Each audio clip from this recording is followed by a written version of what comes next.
Hi, my name's John Dick, and I'm here to explain to you how unarmed combat works in Scum.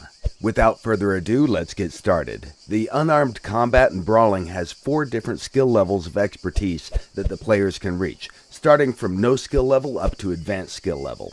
However, the character's skill is just one of many things that are taken into consideration when combat begins. The other important factors are the player's ability to control his character during the combat and the physical condition of his character.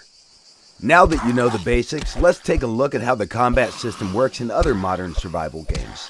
For this, we created a simulation of the type of unarmed combat that you can find in practically every survival game available on Steam.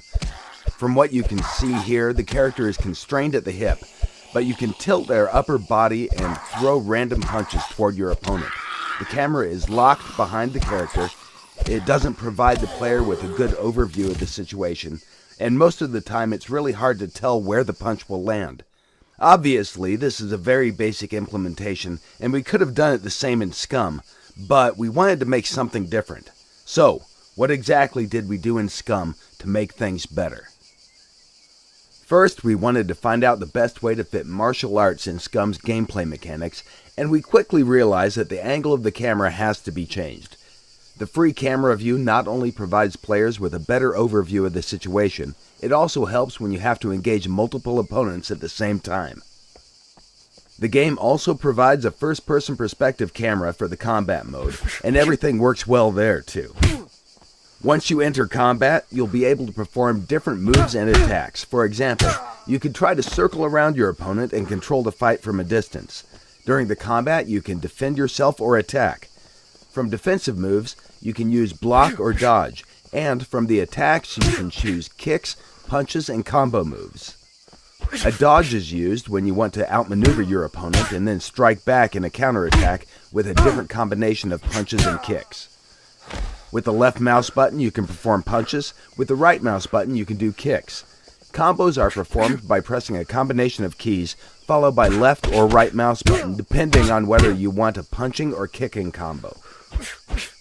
The skill level of your character will define types of moves your character will use during the combat. So, for example, he might do a simple jab or a cross.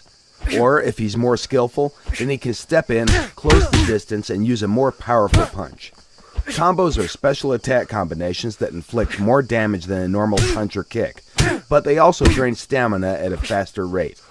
The best way to use a combo is against a dodge or a block, and if you perform the combo successfully, you'll increase the chance for a knockout. Along with the skill level, the character's attributes will also influence the outcome of the fight. Strength, constitution, and dexterity are attributes that the player chooses during the character creation process. But once the game starts, these parameters will gradually change depending on the character's diet, metabolism level, actions players take, and overall health status of the character. That will, of course, be reflected on the character's speed, endurance, and strength during the battle. With proper diet and workout, it's possible to boost all these attributes to their maximum values. The only exception is the intelligence attribute, which will stay the same or drop down if, for example, a character gets shot in the head. In the current presentation, you can see different skill levels and how they will be represented in the game. Our plan is to make different sets of animations for each skill level to allow players to visually recognize the skill levels of their foes. This is still a work in progress, and it will not be included in the early access version of the game. Everything that your character carries in the game will have an impact on how you will perform in the combat. Heavy gear will make your moves slow and sluggish, and it will drain your stamina more quickly. It's recommended that you drop excessive weight before you enter a fight. The combat skill can be effectively used against other players, NPCs, and it can be used against animals too.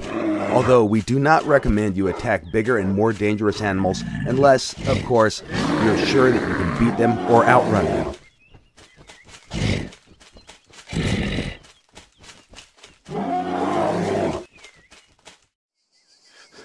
In short, these were the basics about Scum unarmed combat skill, and everything you saw is still a work in progress.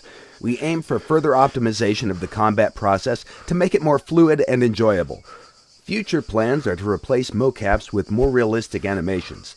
to make hit reactions for blocks, and because our system is modular, once everything is set up, we plan to include other martial arts as additional combat skills that players will be able to choose.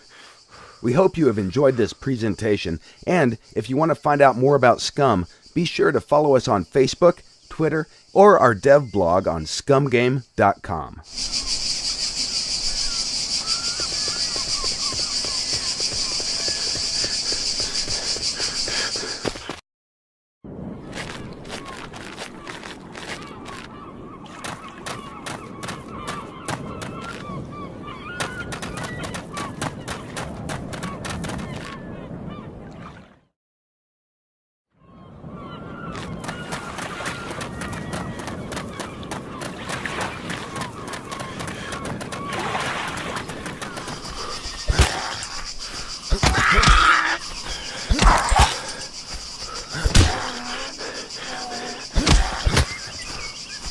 Ugh!